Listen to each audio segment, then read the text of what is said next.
Okay. Perfect. So after that presentation, I get pretty nervous up here. There. Perfect. Okay. Where am I going to start here? So what I want to do is, where do I start? The Boulevard of Broken Networks is a title that I didn't actually come up with. I asked my wife what I would do a talk on. She goes, well, come up with this catchy name. I'm like, I can't come up with catchy names because I'm not that creative. So she goes, well, what about the Boulevard of Broken Networks? I'm like, yeah, okay, why not? We'll just take that. And sort of made it a little obscure. Nobody really knows what it's about. And the fact my bio didn't really exist there, apologize for that. But essentially what I want to do, click through this. Clicky. Oh.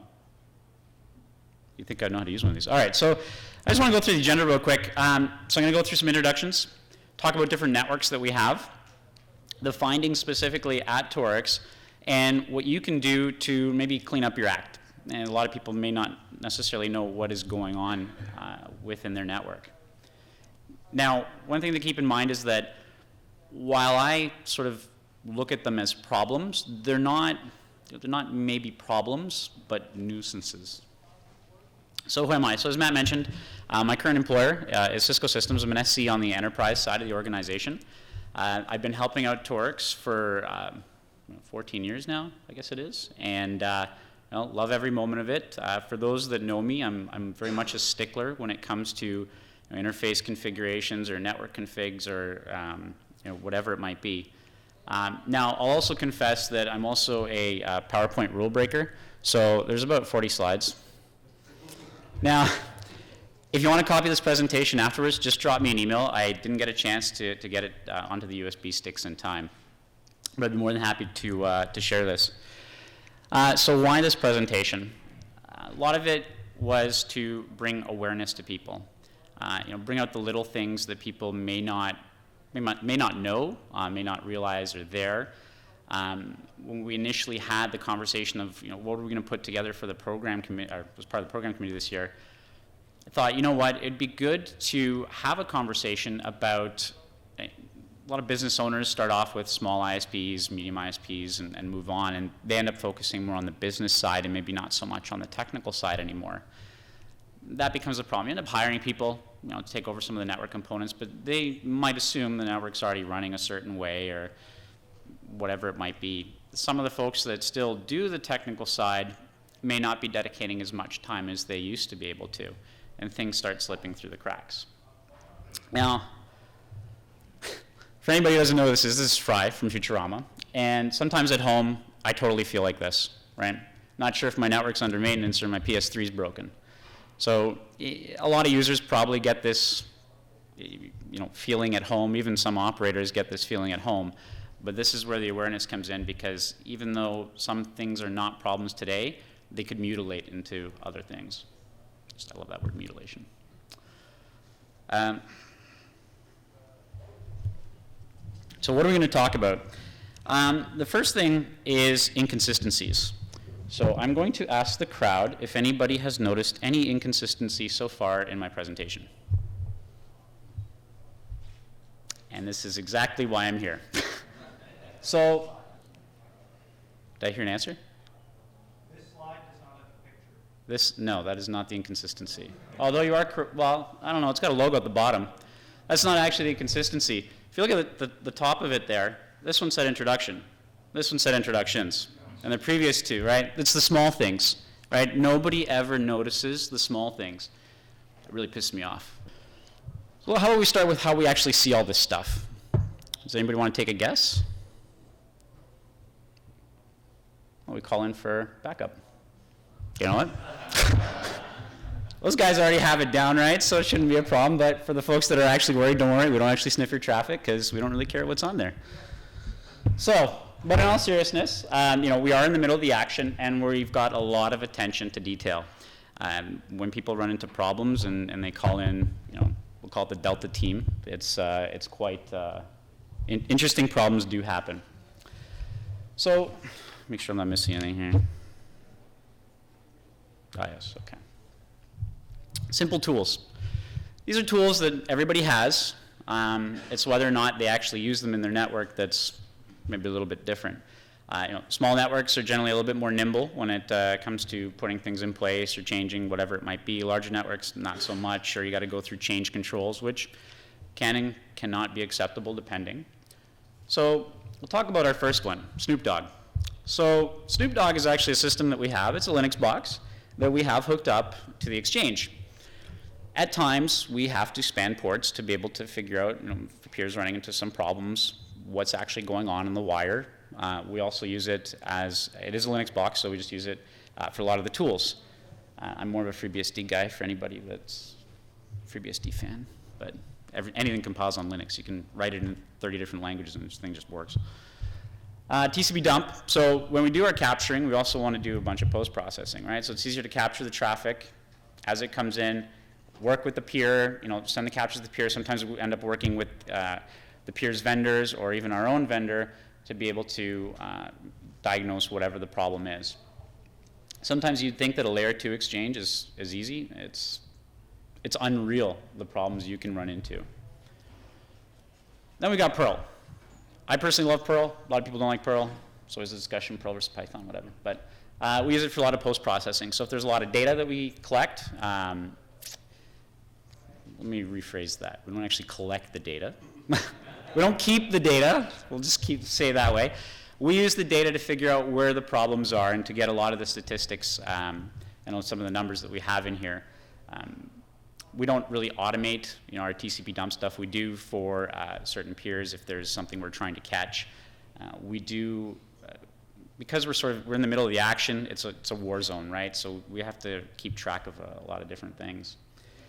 ARP Watch is another tool that we do use as well, where if we have peers that accidentally bleed ARP requests, instead of leaving TCP dump running, we'll leave ARP Watch running, and it just gives us a quick little report of what's going on. Then we can start talking to those peers and figure out where problems may or may not exist on their network. Last but not least, my favorite, I love SNMP. I wish more people would love it as much as I do. Both polling and trapping, it has come in handy I don't know how many times for us.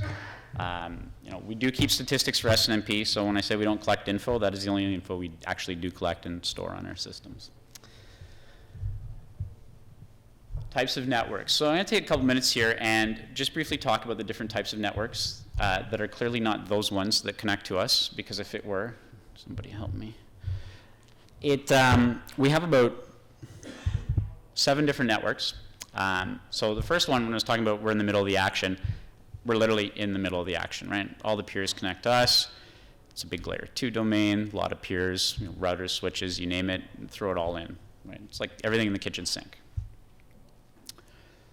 Diagram 2, this is generally what we like to see, how people connect, where you have your peer router facing TorIX directly, so your layer 3 interface is specifically on the peering router itself, so you remove a lot of those layer 2 type problems.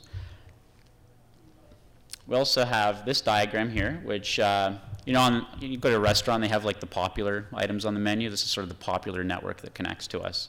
A lot of folks have peer switches in like the Cologix facility, for example, right, where you have your peer switch and you run your TorIX connection on one VLAN, you run your transit on another, your second transit on another, and so on. And you actually have your .1Q trunk, and that P2P is not precision time protocol. That's actually supposed to be an actual like point-to-point link. There's like thousands of different ways you can configure a network, but these are the ones that we see. Number 5, so I hate this one. So this was always a problem for us. We have peers, there's a peer switch, they have a LAN extension from insert whatever company here that's going to provide LAN extension services, but no actual .1Q support or any way to really break up the domains that these connections are in. So this has been a problem in the past. It's not so much a problem now, but it did cause a lot of headaches. You end up having your layer 3 interface on the peer router, so then you have your multiple secondary addresses on the same interface, which leads to multiple problems. It works.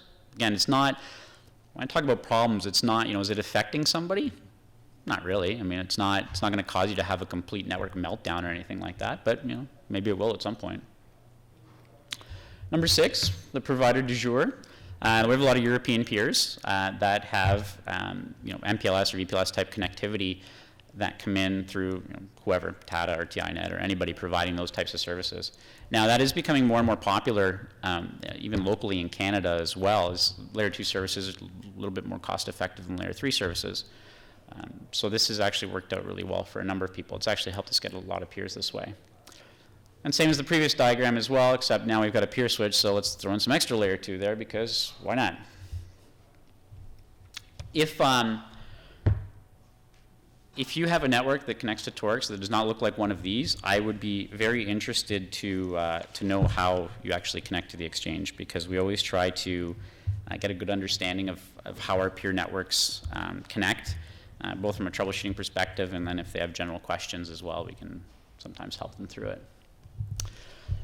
Number 8, so I left this one. I mean, this is a work of art, really. Does anybody have anything like this in their network? I really hope not. But there's a couple companies that provide fabric connections locally at 151 Front. And we only allow essentially one MAC address per port, right? So in this case, we've got 4 peer routers. They all happen to be in the same provider space that they use their shared facility to connect to us. So then we get this mishmash of wonderful, wonderful problems. So we'll jump on the physical side of it. This is where internet problems start as far as I'm concerned. Whether it's Cat5e, shielded, unshielded, Cat6, Cat7, whatever numbers they're going to keep coming up with, or fiber, multi-mode, single mode. Like, we only take single mode connections ourselves, so we try to limit the number of problems we could potentially have. I took a Facebook survey, because everybody loves Facebook, right? Why not? So if you were to crimp 145 Ethernet, RJ45 Ethernet cables, how many of them would you get wrong for any reason? Either the wrong pinout, bad crimp, upside down ends, whatever. So I managed to get 83 people. And I thought, okay, 83 people is actually pretty good for a survey. I figured, what are the numbers really going to be? And I thought to myself, okay, I've crimped a fair bit of cables in my life, and I'd say, 1 in 30, maybe I'll get wrong, somewhere around that number. The first couple you usually get wrong all the time, right? But started getting responses back and then put them in, and first one was 1 to 5. Put them in categories here, right? 62%. Okay, that's pretty good. Doing a pretty good job of crimping cables. I might hire you to do my place. Maybe, maybe not. 6 to 10, 22%. So the number's going down, the way you'd expect it to be. There we go. 11 to 15, 5%. This is a great trend. We're going downwards in the number of problems. And the weird part was the last one. So 16 to 20. Clearly, I would never hire these folks, because I don't know how, the number went back up. Now, anything after 20, I had one person said 1 and 2. I'm like, 1 and 2? I'm not really sure you should do some other job, but, it's definitely the wrong path for them. And it was weird. And of course, one of my coworkers had to chime in and add, well, I'm with Paul, 0 as my summer student would know his or her job depended on it. I'm like, okay, that would totally work too. Well, I'm not really sure I want a summer student do my wiring at times, but so be it. Then there's always the fiber discussion, right? It's like, do you really ask a question, out of 100 splices, how many fibers would you get wrong? Because it's not a household item, maybe? I don't know if that's the best way to put it. The number of people that splice fiber in this room is probably 3 people. So that was sort of a pointless survey as a whole. But splice or buy fiber, the majority of folks end up buying fiber, right? Whether you go to Panduit or Corning or whoever to get your cables, the one thing that we always suggest is clean your fibers.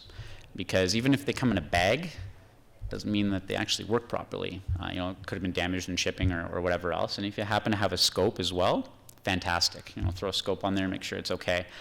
The number of installs that we have, and we don't necessarily do our own fiber install for the exchange. We do everything. We work with other folks to run the wires. And we always tell them to clean the fibers, because the number of problems we have, it's not just simple things, is unreal. So this diagram, anybody want to take a guess where I got this diagram? Juniper? No, I did not get it from Juniper.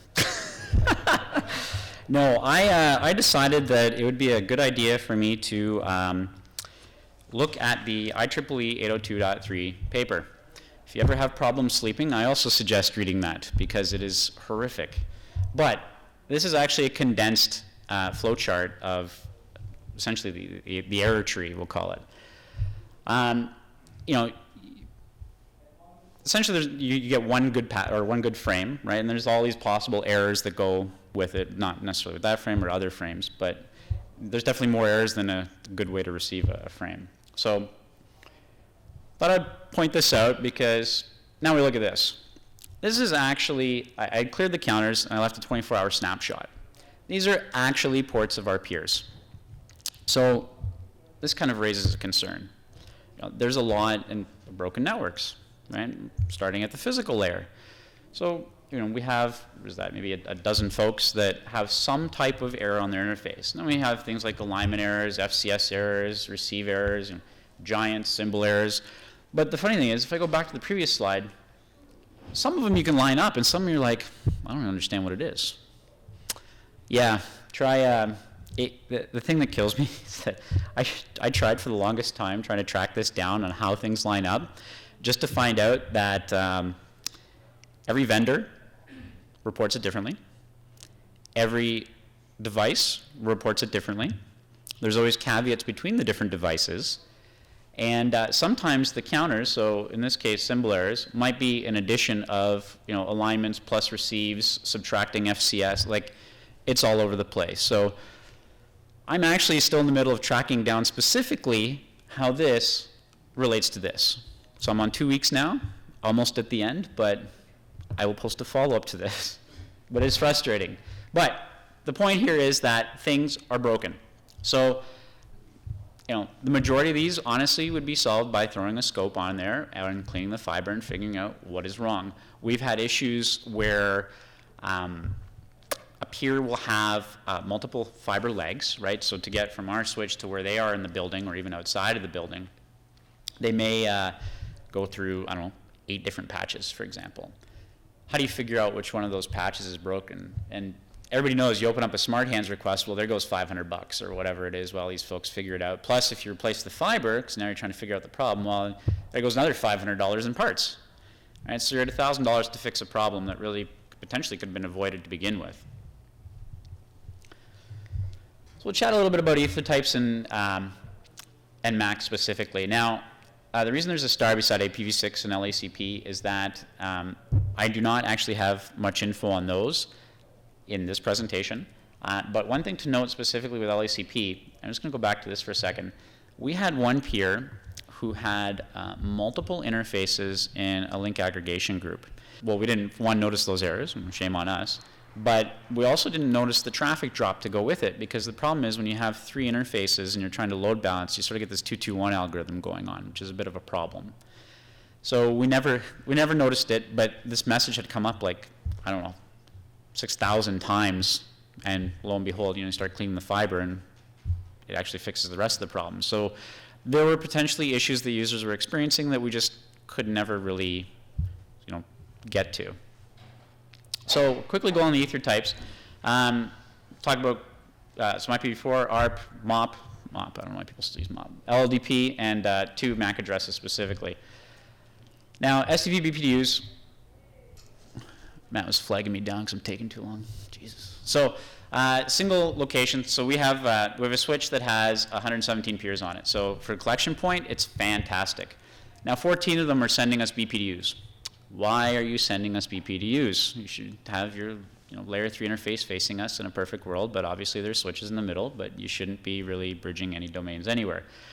The weird thing was, like, 2 of these peers were actually sending us BPDUs from the layer 3 interfaces. Normally get them from layer 2 interfaces. So you're like, what the heck's going on? We ended up finding out that was actually a vendor-specific issue.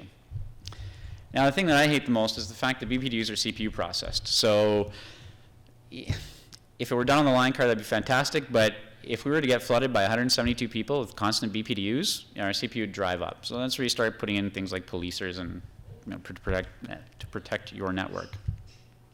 But anyways, we suggest peers turn off spanning tree facing us anyways. We've got our own guards in place. Peers should really have their own as well. Broadcasts. These are always fantastic on the exchange, because normally we should only see ARP who has. Realistically, we shouldn't see anything else. Shouldn't say anything else. So let's talk a little bit about ARP. So the number of ARP requests in a 24-hour period was between 3.3 and 3.4 million requests. Now, this is an average of 3 days of snapshotting. Total number of ARP requests from disconnected peers, meaning peers that have left the exchange or have been amalgamated by somebody else, and there's still traffic or ARP requests going towards those IP addresses for some reason. It's quite a high number, 629,000 to 786. It's a good number, which leaves us with 2.6 to 2.7 million valid requests. Is this really a problem? Not really. An ARP is 60 bytes. It's really not that big of a deal. I mean, it adds to traffic, which is fantastic, but it's really not a problem. So the invalid requests, the percentage is 19 to 22%. That seems really high, because that tells me that people are not spending the extra 5 minutes cleaning up the old junk that's on their network. That's a problem. ARP requests that are not part of our actual subnet, we only saw 3. So when I was talking about the LAN extension where they don't have any type of way to split the broadcast domains or anything, usually what we find is that sometimes there's software issues, or depending on the router type they're using, or if it's PC, the ARP request will actually source out of a different IP address, and we'll end up seeing it. So that's where our ARP Watch stuff picks it up. MOP, Maintenance Operation Protocol. We see this not that often on the exchange. It is from the old DECnet days, and anytime we see this, we just ask people to essentially just turn this off, as it's not, it really shouldn't be used. And a couple notes is that just turning it off in the transport doesn't actually turn it off. You have to go on the interface and type no MOP enable. Broadcast DNS. This is fantastic. So was looking at some information. I'm like, it's really weird. These routers are sending out DNS requests. And I could sort of trace it down and be like, okay, if I do a reverse on those and figure out the path, I'm like, actually I could plot somebody's network and figure out what their internal and their external network looks like. So clearly the router had DNS enabled, but didn't actually have named servers associated with it. I don't necessarily see why I think people should be running name server or running DNS or having DNS resolution on your router, but that's not up to me. Again, is it a broken thing? No, not really, but it sort of is. So these guys are actually going to Google. So now I know their entire path over to Google. Arhu. Arhu, oh my God. This first came out in BSD like 4.3, which was like 30 years ago or something like that. We have one peer that runs Arhu, and I decided to have some fun with this peer. So first, download the source code. Got to find some source code for it. Recompile with a couple changes. Send a friendly suggestion to our peer. TorIX says turn off Arhu. So I left this for about 2 weeks, and the peer said nothing, which tells me they clearly do not check their network, or else they would have seen that, because I constantly ping this peer every time this happens. But this is very specific to PC routers. Somebody has not taken the extra 30 seconds to go in and properly put the appropriate configuration across their system, switches, routers, whatever it might be. So then you got show clock detail. So time source is hardware calendar. You think, this is fantastic, a hardware calendar. That's not so good either, because generally electronics have a drift to them, right? Whether it's slower or faster, it's not actually the real time. Now, we provide NTP services to people, so please feel free to use it. If your systems internally cannot access it externally, you know what? Have your external device also act as your master internally. Simple solution.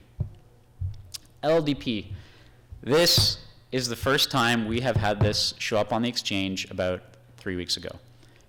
I was ecstatic because it was something new. So we have, I mentioned earlier, we have peers that ride VPLS circuits or whatever else. This LDP packet is actually from the transport provider for this peer. So, I mean, this is fantastic. I removed the peer name, not to embarrass them. And if you happen to know that host name and that's your network, please fix it for all your customers, because I don't need to know that you're running probably an ASR 9K, running version 4.1.1, which, by the way, 5.1 came out in September. And, we get this every, 30 seconds and whatever it is, so it's a problem. OSPF, this only happens twice a year, thank God, but also another problem. This one's great because the authentication type is none. Let's let that sink in for a second there.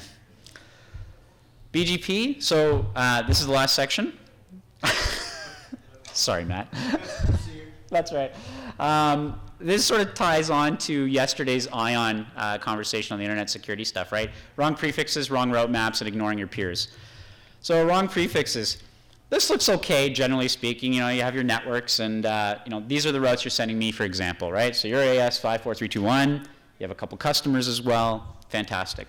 The only problem is, let's say you gave an IP block back to Aaron, and you never bothered updating your prefix list, but somebody else is now advertising it. Well, okay, now you're sending me AS 32000, which now has that IP block through 2 transit providers.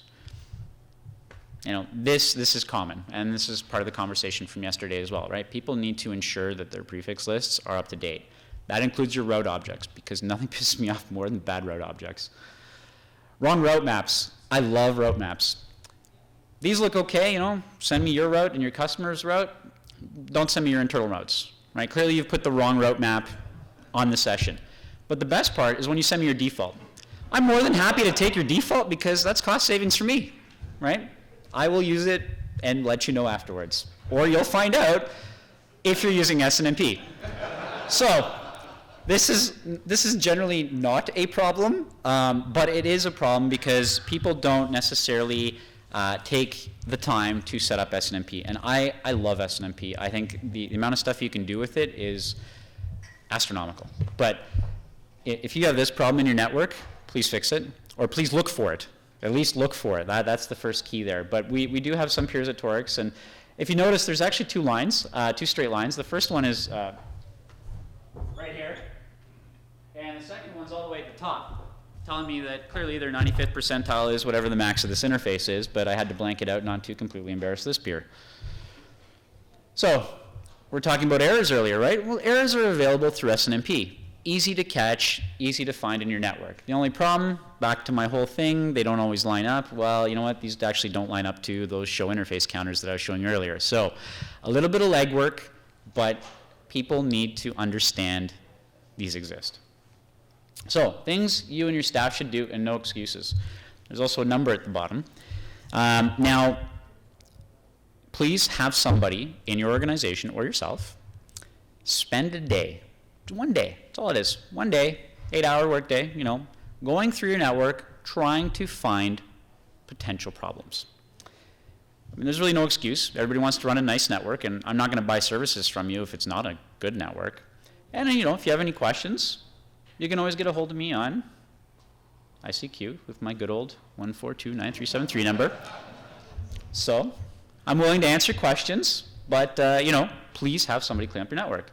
So, almost the last slide, Matt, don't worry. So, at a minimum, we want people to check their network for physical issues, at a bare minimum.